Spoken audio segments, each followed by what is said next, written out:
So, it's that time again. It feels only right that this little series of top 100 videos should end with a look at the Commodore Amiga and my favourite games on that machine. The Commodore Amiga, after all, is such a wonderful computer, one of the defining computers of my youth. And there are so many unique games on it, kind of like the Spectrum, only with better graphics and music, let's be honest. So there's a whole range of weird and wonderful games, from awesome arcade stuff to nice little actioners, some little football management stuff here and there. There's all sorts. And so, yes, I'm not going to really ramble much longer because there are 100 games to get to. So, I'm happy that you can all join me for another awesome Top 100 of the Commodore Amiga. And so, in at number 100, we start with Yo! Joe! Now this, like many games, I don't think this was a game I actually had. I remember playing it around someone's house, but the thing with having an Amiga, especially kind of late on as I had it, was I always used to get a lot of the pirated games that people used to have, like, you know, all the discs on X-Copy and all of that. People kind of used to just give that sort of thing away to me, so I'm pretty sure that was how I played Yo-Jo, and it's kind of a cool little shooter platformer, kind of a bit awkward as some of these Amiga games could be at times, what with having to, you know, press up to jump and all that, which you kind of had to do in 90% of these damn games, but a very good one nonetheless. At 99 we have Iridium 2. Iridium, the original, of course, is a game that would be on a C64 list, I suppose. This is a really cool update of the classic formula. Got nicer graphics, of course, has a different little section where you kind of have to go around the core of the ship and then try to destroy it in a sort of asteroid style-y. And then the rest of the game is kind of, well, it's typical Iridium action. There are some kind of decent quality of life improvements in this, like you actually get a map of the station that you're trying to destroy, which is helpful when, you know, the ships are coming at you at very high speed. So I really like this version of the game. I mean, I'm probably better at it than I am the original Iridium, which is a good thing. 98, our first appearance from Ocean on this list, Navy Seals. Navy Seals is one of those Ocean games where you kind of have a rather middling crap film, let's be honest. Navy Seals is not all that great. And then somehow out of it you have a half-decent movie tie-in. It's a sort of methodical action platformer. You kind of get all your different Navy Seals. They all die in one hit, so the game can be rock hard, but you can kind of approach it in a nice slow style and gradually beat all the terrorists and then get rid of all the bombs in the time limit that you've got. Tough game, tough as balls actually, but very good. Number 97, Venus the Flytrap, our first appearance from Gremlin on this list. Venus the Flytrap was the first game made by a guy called George Allen, who would later go on to be much more famous with Zool, which we'll be seeing in a bit. Venus the Flytrap, this is probably mostly remembered for having a really cool soundtrack, but the game itself is actually a nice little arcade game. It's got that sort of nice insect theme to it. Seems to be a few of these insect themed games on the Amiga. Don't know why, because I know there's a couple more coming later at least. And yeah, it's good. Music's great, but the game itself is not too bad either. Number 96, Virocop, a game by Graftgold, a game that for me doesn't really get much love. I don't often see that many people at all mention this game. This is kind of a sort of top-down affair with some really nice kind of mock 3D graphics, sort of in that Trashman style-y. You would expect a nice presentation from Graftgold, of course, and the action itself is really quite interesting and fun. You know, there's a lot of little creative things to be found in this game. It's a real laugh to play, and but for some reason, maybe because it was quite a late title, I think you're looking at about 1994 for this game, it's not one that really gets mentioned anywhere, but I enjoy it immensely. Number 95, we have Swiv. Swiv is the spiritual successor, well, sequel really, to Silkworm. I have to confess to not ever really enjoying Swiv as much as I do Silkworm. I know that this is generally, you know, regarded as a pretty cracking conversion. And yeah, the game's good. I just kind of prefer the horizontal action of Silkworm, which was obviously on the top 100 Spectrum list, so isn't necessarily going to be here, than I do to the top-down action of Sliss, which is Kind of weird, really, because I've always kind of more preferred these top-down shooters as opposed to horizontal ones, but hey-ho, that's just where it's still. Even regardless of that, Swiv is certainly a game that's worthy of being on the top 100. Number 94, Speedball, or if you have a NES, you might know this game as Clashball. This is of course the original Speedball, a game that's kind of been forgotten because the sequel, which we'll be seeing way later, is so much better. But this original game, it's still fun. It's kind of easy because there's certain things that you can do which make it really easy to score, if we're honest. But it's not a bad game at all. You just kind of wish that the main thing that's kind of annoying about this game is that it's kind of hard sometimes to see who you're actually controlling. That's a bit of a pain in the ass because everyone looks the damn same. Other than that, it's still a fun little game, and it's also got a pretty cool soundtrack as well. 93, we have Nebulous, which also had a NES conversion. If you had a NES, you might know this as Castellian. This is often regarded as a classic, one of Houston's most famous games, the game where you kind of go around the revolving tower and try to go up to it. It's so hard. I mean, it is stupid difficult at times. You just get beaten left and right and constantly knocked down the tower, and you have virtually no time to do it in. It's a toughie, to say the very least about it. Is it a classic game? Yes, and so it definitely deserves to be on the list. Is it a game I'm good at? No, I can barely get anywhere in it, but the concept is certainly one that very few others try to do, so for that it most certainly deserves quite a few props. 92, speaking of going up things, we've got Base Jumpers. A pretty obscure game, this one. This was a game that came out quite late on. I mean, we're talking like late 1994, I think, for Base Jumpers. 1995 even, maybe? It was a game I remember first playing on a cover disc. I think an Amiga format cover disc for this one, if I remember right. It's a fun little game. The platforming is not necessarily the best, but it's a great fun concept. You go all the way up to the top of the tower and then jump off it and try not to get killed by various flagpoles or pipes along the way down the building. You collect little 3-word letters. There's lots of fun little things there, some weird power-ups or power-downs in some cases. It's a really fun little game. And just obviously because it was so late on, you don't really see this one anywhere else, but it's cool. 91, Psygnosis presents Blood Money. Blood Money, like a lot of Amiga shooters, is hard. It's very hard. It goes up, it goes to the right, it goes left, it goes down. Sometimes it gives you some situations where it's like, how on earth do I get past that because my ship's so slow and every enemy takes about 10 hits to kill. I mean, Euro shoot-em-ups are kind of their own weird thing, and it's, you know, a lot of people don't necessarily like that, but Blood Money does have some cool things about it, some cool graphics, some cool music, and it was one of the original games by the guys at DMA Design, who had obviously gone to many great things, and this is one of their first. 90, Super Skidmarks.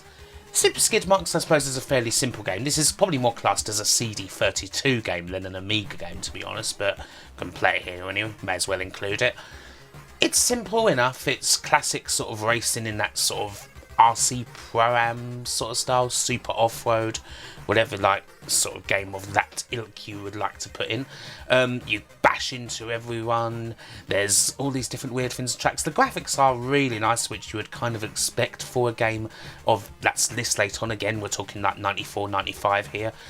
It's not the most fully featured title, it has to be said, but this was another one that was really fun, like on a demo disc back in the day.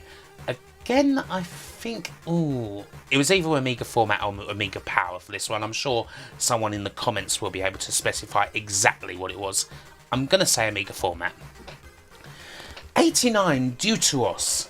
Deuteros is a game that I was made aware of because friend of the channel and generally awesome dude Gary Pinkett asked me to do a review of it, and its prequel, Millennium, or it's the first game, Millennium 2.2.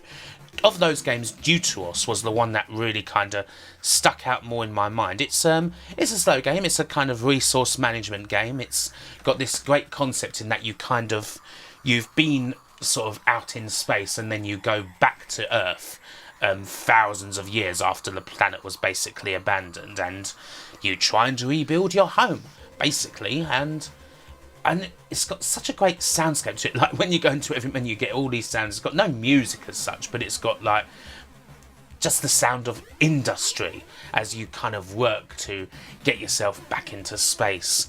You know, there's a nice narrative drive in it that makes it a lot more than, you know, just a bunch of menus. So, yeah, really good game. Kind of stuck with me a lot.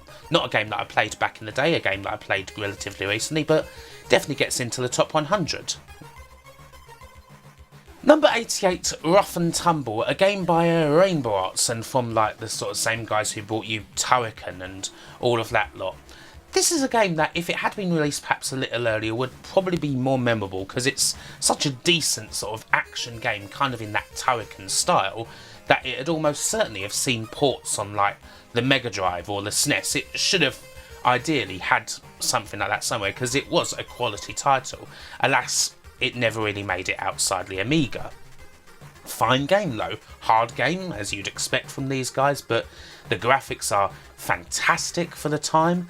It's a pretty decent title, just, you know, didn't get as much love that it perhaps should have for the fame.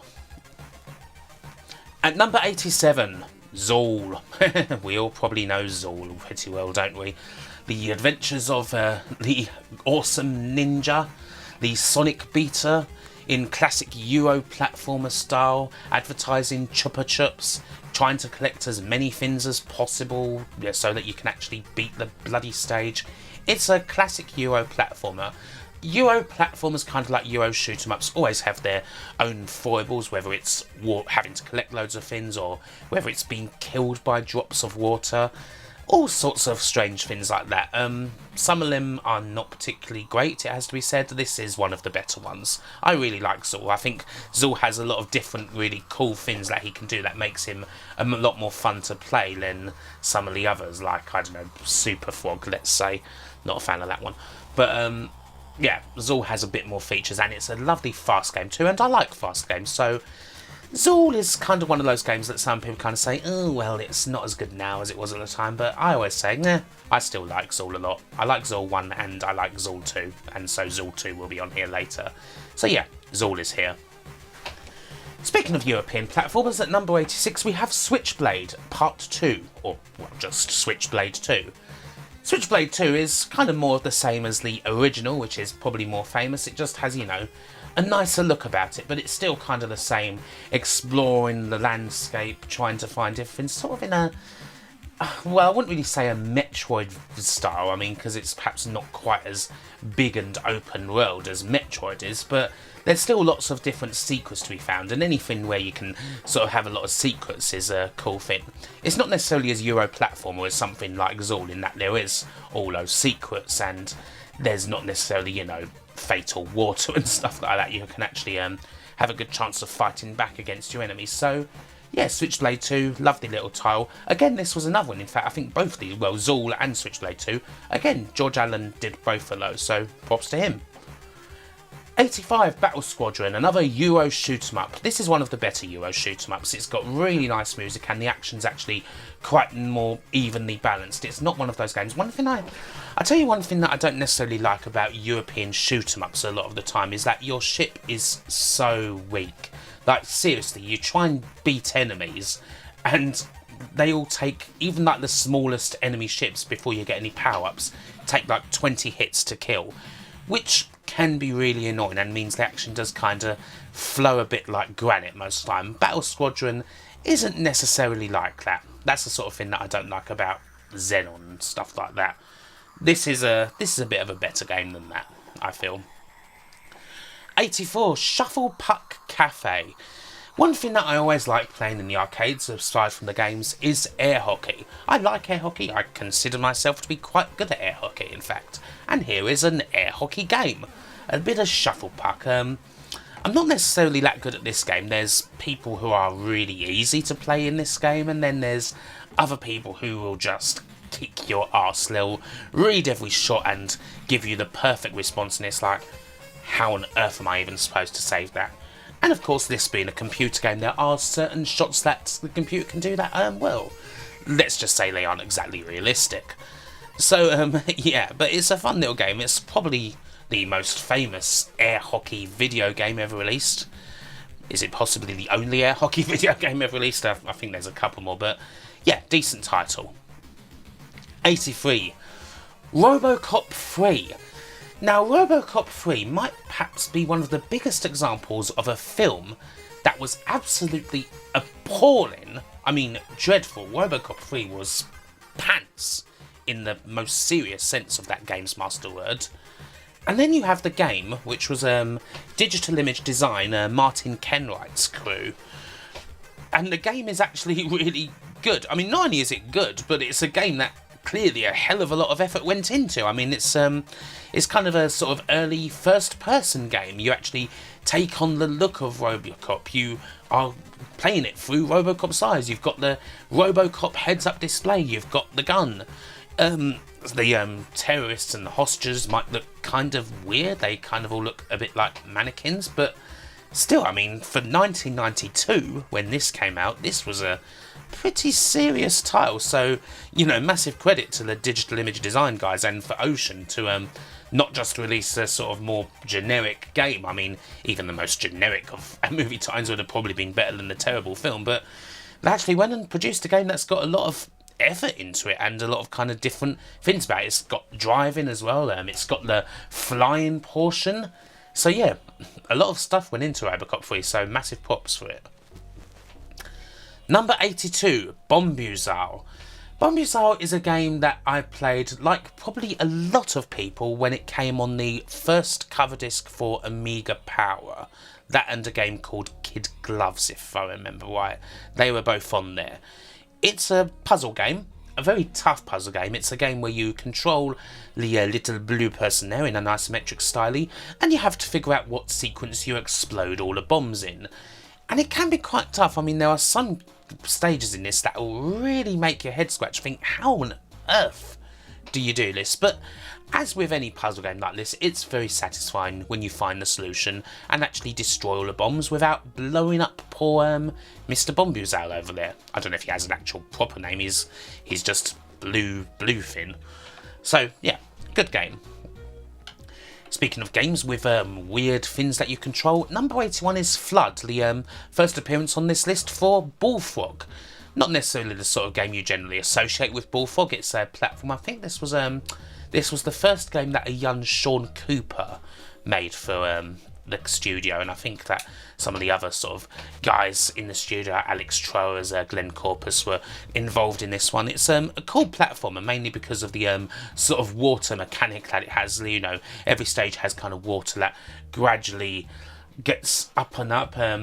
You've got to get rid of the waste that's in every stage, so you know, quite relevant for these days and times. It's a decent little platformer. It's not necessarily the game that you would associate with Bullfrog, who are obviously more into like the God games, the simulations and all that stuff, and obviously that stuff is generally a lot more better than this is, but it does kind of show that Bullfrog could actually produce a decent game of this ilk. So yeah, not too bad.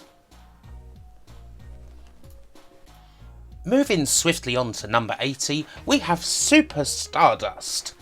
So this is kind of an interesting CD32 type game. I mean, it's kind of like Asteroids, only you've got a big time limit that you've got to kind of get everything in, otherwise they'll inevitably shoot you. There's a big ravey soundtrack, the graphics are all really nice. And if I remember correctly, for whatever reason, this came on, I had the Amiga 1200 version, cracked of course, and it came on like 8 discs or something, so you probably want to play this on the CD32 if you've got it all just on an emulator like I'm doing here. If you like Asteroids as I do, it's a perfectly decent variation on a very classic formula indeed. Here in at number 79 we have Dune. This is the weird French Dune, the one that I reviewed quite a while back. Again, something that was requested for the channel. I believe Andrew requested this, Andrew Dalton, if I remember right. It was either Andrew or Gary, sorry if I've kind of got that one. And I was able to do quite a nice video on it, talking about the whole history behind the actual trying to get a Dune film out. And then this particular game, which is not as famous as Dune 2, the real-time strategy title, but is kind of a close adaptation of the film. You've got all your favourite characters, you've got Carl McLachlan, you've got Stin, you've got all a lot, and you have some really nice music too. This is one of the best soundtracks on the Amiga. The soundtrack is perhaps even more memorable than the game is, but it's certainly a strange little adventure that deserves more of a place in people's memory than it generally gets. I mean, Dune 2 is obviously a much more famous game, but this game's alright. Number 78, we have No Second Prize, an appearance for the masters at Phalion, who really did some awesome technical classics. This game is really quite fast and damn good. It's a motorbike racing game. You've got some actual quite nice polygons, considering that this was an A500 title. It moves very quickly. It's got some cool music again. It's one of those games that you actually control with the mouse, believe it or not, which seems weird. You don't get that many games, like especially racing games, that you control with the mouse. But once you actually start doing it, and once you kind of get to grips with it a bit better, it does actually make sense. So Super Hanon on the Amiga, which is also a pretty damn good arcade conversion, did the same thing, and it does actually work. Like a lot of Phalion titles, this is a technical masterclass and is also a pretty damn good game. Number 77, we have a game that you really wouldn't think would be good at all, but it damn well is. Scooby-Doo and Scrappy-Doo. This was a budget title. This was High-Tech were responsible for this. I mean, back in the sort of late 80s, early 90s, High-Tech got licenses for all sorts of Hanna-Barbera, like kind of cartoons and that on the cheap, and they released games like Hong Kong Phooey, Quick Draw McGraw, I think was another, for various computer formats. Most of them were bad. But then you had this Scooby-Doo and Scrappy-Doo, which actually ends up being a damn good platformer, like a really good platformer for a budget title, and with Scrappy-Doo, of all people, who nobody likes as the hero of the game, this ends up being superb for what it was. A really fine platformer licensed game, like not just a generic Euro platformer fare, and yeah, like this is a game that actually really works, and so it kind of makes it on the list. It certainly goes scooting past some very low expectations indeed. So yeah, pretty damn good title for a licensed game. Sticking with platformers, number 76, we have Core Design's Premiere. This is a game, I mean, there were quite a few Core Design games that enjoyed, success on both computers and consoles. For whatever reason, Premiere, maybe because it perhaps was too late a title, I'm not sure, never made it out of the actual Amiga. It was on CD32, but that was basically an Amiga 1200, so it doesn't really count. And it is a decent platformer game. It's quite a cool platformer game because you've kind of got two different planes that you can sort of jump from side to side on to avoid various enemies and that, which is a kind of cool little thing that I wish more platformers would actually do. It's got fine graphics, a decent little premise. I mean, there are some damn mediocre Amiga platformers, especially kind of as you get later on in the system's life, which this is, but this was one of the better ones from the sort of last couple of years of the commercial life of the Amiga. Good game. 75 is a pretty iconic title, Dungeon Master. A classic, I think most people would agree. You get your team together, you get a bunch of people, you want someone who's good at fighting, someone who's good at magic, someone who can heal stuff, someone maybe who's just a bit of a tank, whatever sort of variation you want to go, and then you go deeper and deeper into the dungeons. This was a game, I mean, maybe there are other games that kind of bettered this for the classic sort of dungeon crawling formula, but a lot of them probably wouldn't exist without it, so it's a game that kind of has to be on the list. So there you go. 74, Supercars 2, a great little top-down arcade racing game from the almighty Magnetic Fields, who, well, if it was Magnetic Fields and cars, well, match made in heaven. It's a cool little top-down game in that kind of classic super sprint formula. You've also got some missiles that you can fire off at your enemies from the front and the back, and they can certainly blow you up with them as well, so you gotta be watchful of that. You've got some cool little touches of humour as well. These games are just bloody fun. I mean, as pretty much anything involving magnetic fields and racing was. That's just a combination that just works so very well. Number 73, we have Leander, which, if you had a Mega Drive, you might well know better as Galahad or The Legend of Galahad. It's a platform game by the folks at Psygnosis, who obviously appear on this list quite a lot. This is a game where you kind of have to go around the stage and look for something like some sort of treasure, some sort of key that will open up the cave. You always have to try and make sure you actually remember the directions that you get given at the start of every level, because they won't be told to you again, and you can kind of end up aimlessly wandering about just looking like, where on earth do I actually need to go? Great music in this game, as is the case with a lot of Psygnosis titles. The presentation is to a freaking turn. Gameplay wise, it also kind of stands out better than a lot of other titles that they made. So yeah, I really enjoy this one. I always enjoyed it on the Mega Drive. I used to rent it quite a lot, but the Amiga version is obviously the original here. Number 72, Shadow Fighter. For me, the best fighting game on the Amiga. There aren't that many good fighting games on the Amiga. Like, as far as like in the sort of more modern Street Fighter style anyway. There were better ones early on, like IK and that, which we'll be seeing soon enough. But this, as far as like Street Fighter Mortal Kombat style goes, is the one that works, even if it can, like, it'll work even if you've just got a one-button controller.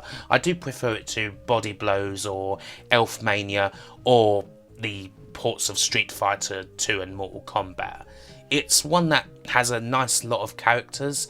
It was one of the first kind of Amiga games I actually saw. I mean, I think the first Amiga magazine I bought back in like January 1995, I swear, was an Amiga Action, and it had this on the cover, complete with demo, and it was like, oh, this game is actually good, and I was really happy to then play it again years after, and see that actually the game has still held up quite nicely. I still think it's quite a fun and responsive game as well. So yeah, this is a really good fighting game, a lot better than I find most of, like, Body Blows and that seem to be more famous, but for me this is the best one, definitely.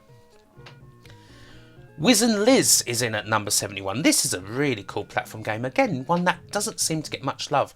It's so fast, and I don't know, I just have a spot for games that are ridiculously fast. I like games that are quick, you know, that's just my style. And so Wiz and Liz being so stupid fast, you know, you just gotta go rushing around everywhere, collecting all the rabbits, picking up all the letters. It's frantic, basically, and it's a great little game to play with someone else if you've got a friend who'd be interested in playing a 25-odd-year-old game from Psygnosis. So yeah, this game is really cool. Doesn't get enough love at all. Number 70, Spin Dizzy Worlds. This is a game that perhaps does get a bit of love. This is kind of like a more complex version of Marble Madness. You've got stages that are kind of more in that formula, in that, you know, there's a course and you've got to just rush your way to the end. You've got some things that are more puzzly, some things that are more explory. There's a lot of cool little variation in this title. It is an early Amiga game. Obviously it's the sequel to Spin Dizzy, which I don't think I've really played the original Spin Dizzy that much, but I did play this and I enjoyed playing it enough so that it gets a nice little place in this top 100. In at number 69 we have Alien Breed Tower Assault. There's kind of mixed schools of thought on this game, I think. Some people really enjoy this one, especially those who kind of really enjoy the Alien Breed series generally. Back in the day though, there were other people, famously I think Amiga Power, who thought this game is just too obtuse and too damn difficult and we don't like it. But then, you know, that was kind of a whole part of the rather fractious relationship between that magazine, Amiga Power, and this game's publishers and developers, Team 17. That's just kind of the way things were. Personally, I enjoyed this game because I think it's got a really cool little atmosphere about it, and I do like the kind of free roaming side of things. I'm generally a fan of the Alien Breed games. We will see another one later on. So yeah, I enjoy that this has a more exploratory vibe about it. Is it hard? Yes, it's bloody hard. Like, you will be destroyed at several points in this game. And that's kind of combined with wondering where on earth you even need to go to start getting anywhere. But it's a cool game once you actually kind of get a firm grip on it, and I don't think there's that many others kind of like it in its genre, so for me it works well. 68, First Samurai, old Raffaele Cecco from the Spectrum list, classic games like Cybernoid and that, and also classic games on the Amiga as well. I do love these samurai games, First Samurai and Second Samurai, both very enjoyable stuff. They're just really cool, like, they have this kind of, sort of like, a vibe like, you know, early sort of, you know, like Monkey, like series like that. You know, sort of, I don't know, Banzai might be something that people might recognise. Like, they're very kooky and kind of not altogether that serious. There's a really fun vibe of that, and the actual action side of things, the actual action, that's a tough thing to say 5 times, is good too. So yeah, the mood and the vibe is something that I really enjoy out of these games, and it is a solid one to actually play too. At number 67, we have Pro Tennis Tour 2, a game by Ubisoft back in the day, still around. Pro Tennis Tour 2 is a pretty damn involved tennis sim in many ways, in that you get this very in-depth, like, sort of career for your pro. Like, you can go into all sorts of tournaments and, you know, kind of really construct a life out of this pro if you want. The actual tennis is kind of different and weird in that generally it's really 100% based around the shot making, because your the computer kind of controls the movement of your player, so it's kind of up to you to then actually make a decent shot out of it, like a shot that's not going to leave you kind of lost and unable to return the next ball. It's kind of it's difficult to get used to. Like, sometimes you kind of want to be a bit more in charge of your own movement in this game, but once you get to grips with the system once more, I actually find positive results out of it, and I enjoy this. I mean, I really like a good tennis game. I don't think there's enough really good tennis games around, and on the Amiga, Pro Tennis Tour 2 is the best one. Number 66, we've got Agony, another Psygnosis published title, this one actually featuring the Psygnosis Owl, a game by Art and Magic, and I think this was like one of... Was it the only game they ever released, or did they release another one? I'm not sure. I can't quite remember what the other one was. They were a very short-lived studio. It's a shoot-'em-up. It's got cracking soundtrack. I mean, I think everyone kind of remembers the melancholic piano theme. The actual action side of things on this horizontal shooter, there are better shooters than this one, but I'm not sure if there's any shooters that are quite as pretty as this one on the Amiga, which is certainly something that stands out. So yeah, I do enjoy this game, even though it's not necessarily the hardest, and, you know, the shooting action could be a bit better. It has a real presentation vibe about it. Probably one of the best games featuring an owl ever released. Better than Calibri on the 32X, that's for sure. 65, Waxworks. I remember the video that I did for this for Halloween a couple of years ago, when I was kind of walking around Southend High Street dressed as a juggalo. Just thought I'd nice little bit of fun, actually. I remember that being quite an enjoyable day, even though I got many weird looks. But the game itself is actually a really good one. It's, as I kind of remember saying in the video, I used to really be enticed by the YouTube video that exists, where it shows you all the grisly ways to die in this game, and there are many. But the actual action itself is kind of goes in that sort of action RPG dungeon crawler type thing that Horrorsoft, the guys behind this, used to do with. They did it with like the Elvira games and stuff like that, and this is kind of the top example of such a thing. I mean, you've got the grisly deaths, but you've also got some nice mechanics and brilliant presentation. I mean, it looks as brutal as it, you know, as the deaths are. It's damn good, and I recommend this game highly, even if it does come on like 7 discs on the Amiga. Great soundtrack on the Amiga too, much better than the PC one. Number 64, Megalomania. A game that always deserves a bit of love, not least because of the incredible story behind it and the kind of misfortune that befell it. Megalomania should really have been like up there as a pioneering game. I mean, it was Sensible Software, one of the first kind of RTSs that were out there, and actually the first game to be released that had a proper like technology tree. It beat Civilization by a matter of weeks. And it's a damn good game. Like, it's a really good fast-paced RTS with that kind of building side to it as well. Unfortunately, it was released by Imageworks, connected with Mirrorsoft, and literal weeks after the game was released was when Robert Maxwell fell off a yacht and that whole empire went crumbling. So, Megalomania, for all its brilliance, you know, didn't make any money, and the crumbling of Mirrorsoft meant that that nearly killed Sensible Software outright. And it's hard to think of that actually. Imagine that actually happening. Imagine if Megalomania had been Sensible Software's last game. It could have easily happened. Regardless of all like the story behind the scenes and all the drama that went on, this is still a great game. 63, Space Crusade. One of two of these really damn good conversions of board games that Gremlin were responsible for. I mean, I used to be a big fan of Space Crusade, the actual board game back in the day. I never remember really used to play with anyone, kind of similar to Hero Quest. It was just such a cool setup, you know, all like the constructing like the levels and having all like the little models and that of like your Gene Stealers and your Space Marines and all of that lot. Kind of, you know, simplified Warhammer basically, but with a lot of different cool things to have, and obviously a big book with all the different missions and that. And it's all faithfully recreated here in this really awesome strategy game. Lovely bit of turn-based strategy, complete with all the dice rolls and so on. You know, there's two games like this we'll be seeing. I mean, Hero Quest is even better, so we'll be seeing that later. Space Crusade is pretty damn good too. I highly recommend both. Number 62, Fire and Ice. Another platformer that kind of gets itself away from the regular European platformer Maya. Lovely little graphics, lovely music. Again, it's fast. I always enjoy that. You kind of... I like games like this that, you know, you have a bit of a snowball fight with everyone, which is kind of cool. It is a bit tough. You can die in one hit here, which can be a bit painful sometimes, especially when an enemy just comes screaming in from the edge and just knocks you out before you can even react. But it's a cool little game, you know, collect all the pieces of the keys and then continue travelling on. Very well made Euro platformer basically. Good on various formats.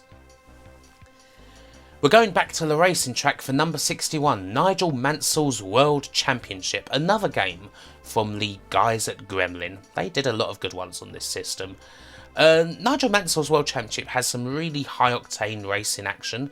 It also has a very naggy Nigel Mansell. I mean, you can probably, if you play this game, you might remember like the sort of practice with Mansell thing, where Mansell just literally shouts at you every time you do even the slightest thing on it. It's like, get on that racing line, avoid objects, try and stay on the track. So, you know, there was that. But the actual racing itself, the sort of F1 side of things, really good. Not like the most involved ever, not like the most technically detailed. It wasn't like Jeff Crammond or anything like that, but still fine. It's kind of like the Amiga's answer to Super Monaco GP, let's say. Good. And we're sticking with Gremlin for number 60, good old Zool 2. Zool 2, I think, might have been the first game that I actually played on the Amiga, because it came with the Amiga 1200 pack that I got, which I think was Desktop Dynamite, I believe it was called. It came with Zool 2, Brian the Lion, and Total Carnage. Not necessarily the best selection. Zool 2 was, by a country mile, the best of those games. Brian the Lion was average as hell, and the Total Carnage on the Amiga was actually terrible. So Zool 2 was very good out of those ones, at least. Great little European platformer. You can actually, you can play as either Zool, the male version, or the female version of Zool, who I forget the name of. And much like the original, you've got lots of Chupa Chups to be promoted. There's lots of collectibles. You have to get pretty much all of them. You have to get like 95% worth of collectibles before you can even finish a stage, which some people might find annoying. But it's very colourful. It's got all the classic Zool moves. It moves a lot better than the first one did as well, I have to say, which is why it's a bit higher up. I really like Zool. Some people don't. I enjoy it, so that's why it's on the list. In at number 59, Populous 2. Populous 2 was kind of like the home run title. Trials of the Olympian Gods, Two Tribes. It had a bit more of a focused aesthetic in that it really kind of laid on these sort of Greek sort of mythology type things, and so obviously it's kind of nice graphically, and there are some quality of life improvements here compared to Populous the original. Populous the original is obviously the more famous and I would probably still say better game in my mind, which is why it's, spoiler alert, a bit higher than this one.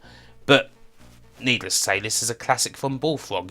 Both the classic Populous games are excellent. I mean, you're not going to find that many people disputing that. They helped create a whole god genre, and Peter Molyneux has dined out on that ever since, the master of the god games. And, well, he actually was at one point, let's be fair to him. Number 58, we've got to have a bit of Buggy Boy. As much as I loathe to really say anything that good about Elite, considering all the things about them, they did make some cracking arcade conversions, at least back in the day. And this is a game that's a really nice little sort of Western arcade to begin with, but it comes off really damn nice. I mean, this is a sort of game where I can't think of too much that this conversion has that this conversion doesn't have that the arcade has. It's solid, it's super playable, you kind of want to keep playing it again and again to try and master all the stages and get as high a score as you can. It's a very simple little title, quite an early game if I remember correctly. It just works. It works really well as a fine arcade conversion. This actually got quite a few fine arcade conversions. I've heard the Spectrum one was good too, although I've never actually played it myself, but this Amiga one is very enjoyable indeed. Number 57, Life and Death.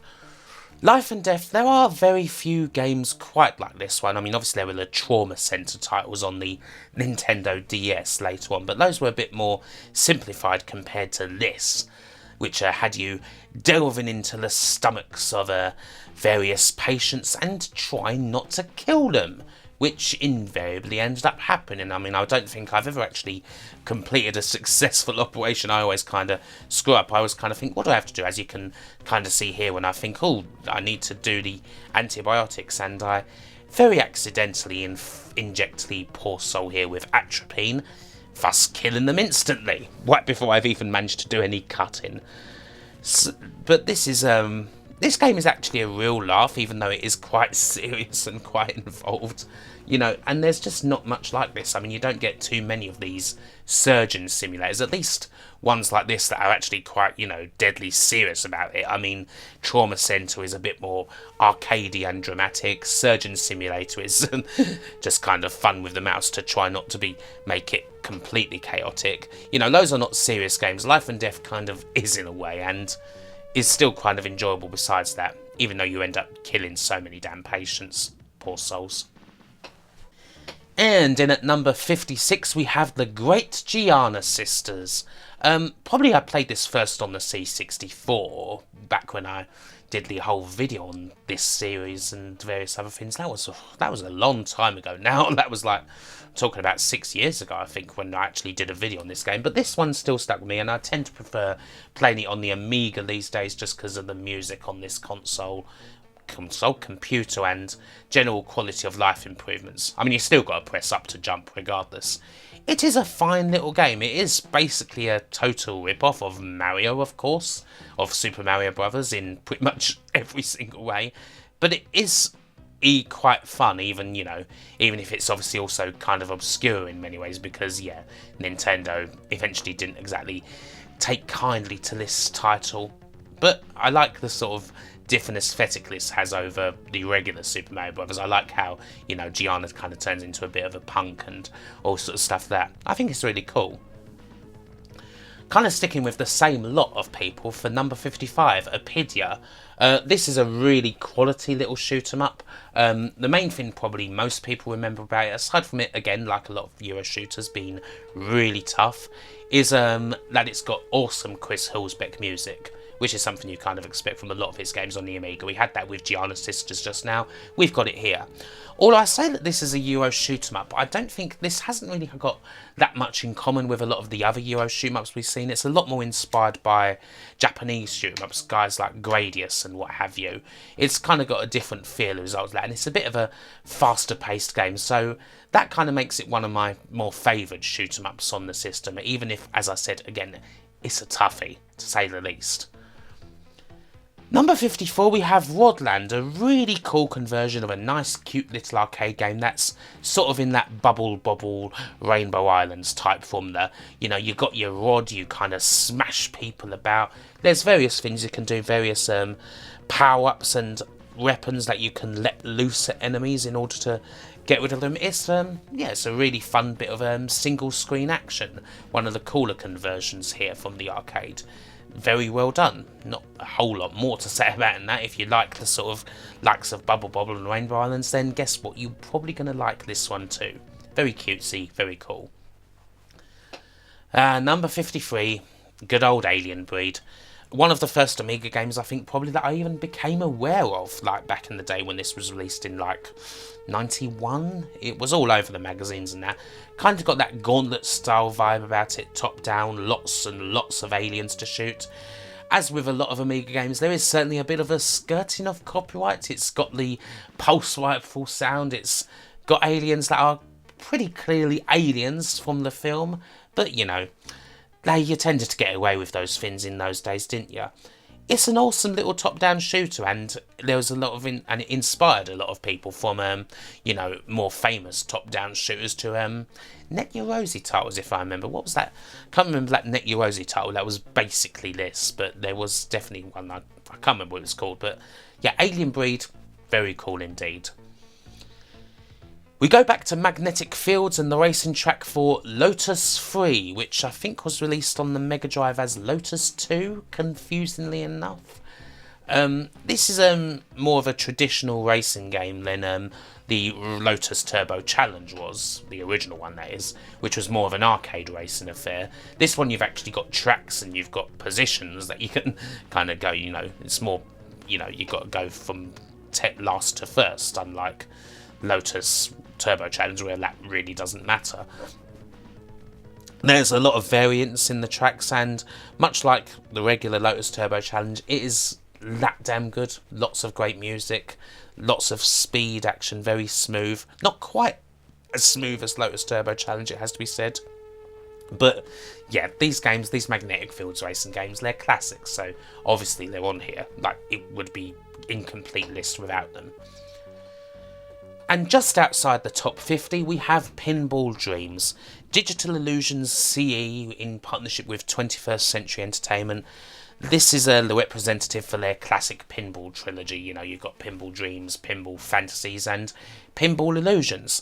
They're all really good in their own way, especially if you like pinball. This was like pretty much the best proper pinball sim out there, like back in the 90s, back in like the early 90s anyway. So, if you like pinball, and I like pinball even though I'm not that good at it, these were the games to play. They had all a great presentation you could eat.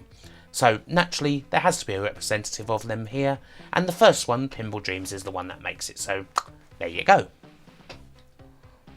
So with 50 of the games down, unsurprisingly there's still 50 of them to go, and we start the top 50 with Shadow of the Beast 3. Now I have to say this is kind of a tricky one to put somewhere. I really debated whether I wanted to put this game or the original Shadow of the Beast up top. Shadow of the Beast 3 is the best playing game of the classic Beast trilogy. That much is for sure. It's the one where, you actually have a decent weapon for a start. You're not just limited to a basic punch and kick. You have some nice little puzzles, some variance in the levels. It's quite actually a very well-made game. In the end, though, just the impact that the original Shadow of the Beast had on me was enough to put that a bit higher. But still, Shadow of the Beast 3 is kind of a bit more underrated as a game. It's certainly quite different to Shadow of the Beast 1 and certainly Shadow of the Beast 2, which is a game that I can't really get into much at all. So it's definitely one that I recommend playing when it comes to the classic Beast trilogy, if you're looking for something that has that sort of Beast mystery, great little soundtrack as well, and some lovely graphics, while also actually being quite a decent game to go along with it. Number 49 we have Cannon Fodder 2. I still have quite a bit of like for Cannon Fodder 2. It's an interesting dealio. It's certainly not as good as the first game. It's not as balanced as the first games. The levels do kind of go a bit all over the shop, and like many, I'm not particularly a fan of the whole alien side of things that this game kind of ends up going into it. There's kind of some cute little things. I mean, it's kind of, the time travel concept is kind of cool in some ways. It has its moments, but generally Cannon Fodder was a much better game than this one. Cannon Fodder 2 was kind of the one that kind of fell by the wayside a little bit. That was certainly an impression I got back when I was chatting with John Hare about it. It is still Cannon Fodder, it's still got all the good action of Cannon Fodder 2, it's just not quite as good a product on the whole. Still decent. Number 48, Space Hulk. This is actually a game that I became aware of thanks to a little thing that I did for the channel 40k Theories, which is a cool channel if you like the whole Warhammer side of things. He kind of reached out to me and said, hey, do you fancy doing a video about, was it 40k Gaming, I think he called it, and from that I ended up covering this Space Hulk, which the original one, which is on the Amiga and the PC. It's kind of another dungeon crawling type game. You've got your 4 guys and you've got loads of gene stealers to kill. It's very difficult. You can very easily just get trapped, get surrounded, get your weapon jammed and get killed, but hey, that's kind of the whole way of things with Space Hulk, isn't it? It's a tough board game to begin with, and it's a tough little video game here. Very atmospheric though. Really, really good on the atmosphere front.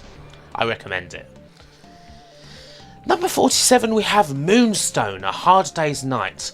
This must be one of the most requested games on the whole channel. Everyone kind of always wants me at some point to say, you know, when are you going to do Moonstone? Or when I do streams, you know, why don't we play a bit of Moonstone? And I've played a bit of Moonstone on stream a few times without actually having had much experience of it to begin with. And I do really enjoy it when it kind of comes up as a thing on streams. It's quite a different sort of game. Kind of has a sort of advanced board game type thing. You've got all these big various battles that you have with various enemies. You've got some rather grisly deaths as well, which is always a bonus. It's definitely a game that I would like to at some point actually get into more to really understand how it's played and how, you know, things go about in that game, because it's clearly one that has a hell of a lot of fans, and at some point I'd like to give those fans the review of Moonstone that perhaps it deserves, that perhaps it doesn't really have on YouTube at this point. So you shall see about that. Number 46 we have Second Samurai. We had First Samurai, now we've got Second. Second Samurai I really enjoy. This is actually one of the first games I got with my Amiga back in Christmas '94. I got other games aside from the ones that came in the pack. I got James Pond 2, Aladdin and Second Samurai. And I had a lot of fun with this one. Again, it's kind of similar to First Samurai in many ways. You've got cooperative 2-player action, which is really cool, but you've got the same kind of kooky atmosphere, the sort of comedic touches, the awesome sound effects as well. It's a really fun action game from a guy, Jack Checo, who does fun action games by, you know, naturally. So yeah, a really great little title. Number 45 we have Cinemaware's The King of Chicago. Now this is a game that I hadn't really played before I actually did the big story and games of Cinemaware video. Cinemaware video. And so I didn't really know what to expect of it. I knew it was one of their earlier games, kind of same sort of time as Defender of the Crown and all that. I was really surprised by how good a game this actually is. It's a really cool little adventure. It's got a great little aesthetic. I mean, the Amiga aesthetic is kind of different to the aesthetic that the original game had on the Macintosh, which used all like kind of clay figures and all that. It's got some nice little mini games. It's got a good little atmosphere. Very smartly done little script. Really gets you in the mood. And like a lot of Cinemaware games, it's just different. It's so different as a game, and that really helps it stand out, which is why we've got a couple of their games here in the high reaches of the list. So yeah, this is a game that I wasn't sure how strong it would be on the gameplay front, but it actually does hold up quite nicely. I enjoy it. Number 44, SimCity. I mean, what can I say? It's SimCity. You know, you have a big plot of land and what do you want to build on it? Do you want to just build as much as you can on it and then see, I don't know, destroy it with a few disasters here and there? I don't know. Or do you want to just kind of maintain it and for as long as you can, you know, maybe try and experiment a bit, create some dystopia, or just create a normal town? I mean, so SimCity, it's a massive, massive game. Probably the biggest game, one of the biggest games, certainly on this list. So obviously it was going to be here. Number 43, Hero Quest. We kind of talked about this a bit when we did Space Crusade a few entries back. Why is Hero Quest this much better than Space Crusade? I don't know. I mean, they're both pretty similar games in their own way. They both have obviously very similar, you know, dice rolling mechanics, turn-based strategy, very well implemented from the board game. I personally always preferred Hero Quest when I was a youngling of the two, so I guess things haven't changed that much over time. I kind of like this game's fantasy aesthetic. I love this game's music as well. It's quite melancholic and I don't know, it just seems to really, I mean, both of them really transfer well from the board game to the video game, but I don't know, Hero Quest just seems to have that little bit of a danker edge, and that just puts it ahead. So yeah, that's why this one's higher. Number 42, Football Glory, one of the first games that I reviewed on this whole channel back in 2012. Football Glory is a game that I used to love so much back in the day. I mean, it is basically sensible soccer. In fact, I think I played this even before I played sensible soccer for the first time, truly. Actually, maybe not. I played sensible soccer first on the Mega Drive, probably. It is a rip-off of the game. It's a rip-off of the game with a lot of different weird things attached. Everything from bicycle kicks and volleys to streakers, running, chasing the referee around the pitch, and to various other little cute animations. And also really bendy aftertouch. Is it as good a football game as SimCity? No, it doesn't quite have that SimCity magic, but it is still a fun football game. It is like, I mean, the ridiculously bendy aftertouch and the generally really stupid goalies mean you have a crazy amount of goals in just about every game that you have of this game. Seriously, it's like you can't have a game this and it doesn't go to like 7-7 or 9-8 or some stupid score like that. It's a lot of fun to play because of that. It's just a shame that obviously it was a bit too close to SimCity, so naturally Sensible Software kind of got it knocked out of the stores for a bit. But of course, the guys behind the game, Crow Team, they'd go on to do Serious Sam, so, you know, every cloud has a silver lining. At number 41, Walker. Walker is a really fun kind of, sort of a rail shooter, I suppose you could call it. I mean, you're obviously in this big mech. You can't really go anywhere. You use your mouse to just blast everything in sight. I'm generally not very good at these kind of manic rail shooter things where you just have to shoot everything like the Operation Wolf stuff. I mean, I'm terrible at Operation Wolf, I have to say. But I really kind of dig the different, you know, things that this one does. I mean, so yeah, always enjoyed this game. It's one that when I tend to play it, I tend to try and play it as long as I can till like all the credits have gone. So if I do that like with a game like this on the Amiga, then that's generally a good sign and means that the game should take this sort of high placing. So there you go. Number 40, back to Cinemaware. It Came from the Desert. The game that was at the time certainly the most complete of Cinemaware's games. Like, this was probably the one out of all their games that really, you know, they got right when it came to like, we want to put cinema, film and games together. And of course it was the version of this that was live action that they only ended up being able to release for the TurboGrafx CD or whatever, that ended up killing the company sadly. But you can't deny it, In Came from the Desert really, it's everything that they kind of want to do with a game. This and sort of the last game that we'll see of them as well. It's superb. I mean, the atmosphere is to a turn. It's got that really great small town B-movie feel, kind of like, you know, Atomic Age type thing, I suppose you could call it. It's so suitably weird. The mini games are all actually really nice this time. There was a lot of things that Cinemaware kind of struggled to get right, especially when it came to marrying gameplay and their presentation and narrative. With It Came from the Desert, they got it, and it's a shame that they were only able to do one title after it. So number 39, we have Shadow of the Beast. Now, Shadow of the Beast, the more I play the game over the years, especially as I play it when, you know, of my age, I know that it's not that good a game. I know that, you know, it's really unnecessarily difficult. The collision detection is super shoddy. It's needlessly obtuse and frustrating. There's a lot of things wrong with it.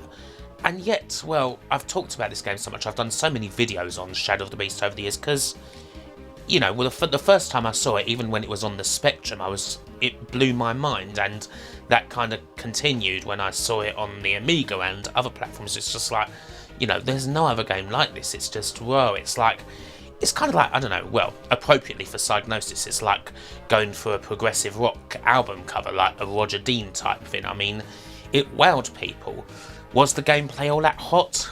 No, it wasn't. Other games in the series, Shadow of the Beast 3, even like the more modern PS4 game, are much better on the gameplay front than this is, but there's still a massive place in my heart that I cannot ignore for Shadow of the Beast, and how much it made me think, I suppose, at the time, you know, what games were capable of. So that's something that can't be ignored, which is why Shadow of the Beast is number 39.